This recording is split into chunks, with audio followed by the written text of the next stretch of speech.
اگر علیم خان کو اب بھی عقل آ جائے تو علیم خان ڈیم بنائے، چھوٹے چھوٹے، یعنی کہ 100 کلومیٹر کے وقفہ پر دریائے راوی میں ڈیم بنا لے۔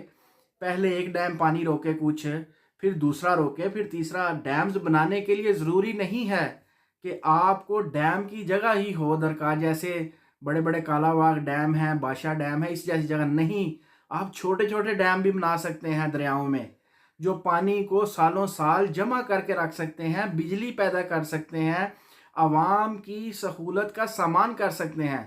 جو بجلی اس وقت 300 400 روپیہ یونٹ، لوگ کہتے ہیں نا جی 20 25 روپے پر یونٹ ہے، نہیں، 300 400 روپیہ پر یونٹ بجلی لوگوں کو دی جا رہی ہے۔ انہی عوام کو کچھ سہولت ملتی ہے اگر علیم خان یہاں ڈیم بنا لیتا راوی کے کنارے، ٹھیک ہے، 100 100 کلومیٹر کے وقفہ پر، 200 200 کلومیٹر کے وقفہ پر، تو آج یہ حال نہ ہوتا۔ ملک بھی محفوظ رہتا، شہر بھی، لوگ بھی دعائیں دیتے جن کو بجلی سستی ملتی۔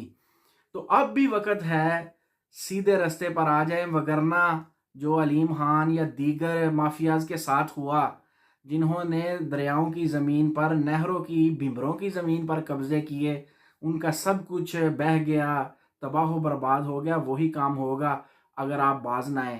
اب بھی جس طرف اصل کام کرنا چاہیے، ڈیموں کی طرف آئیے، ہر ٹھیک کام کرے، ٹھیک جگہ پیسہ لگائیں۔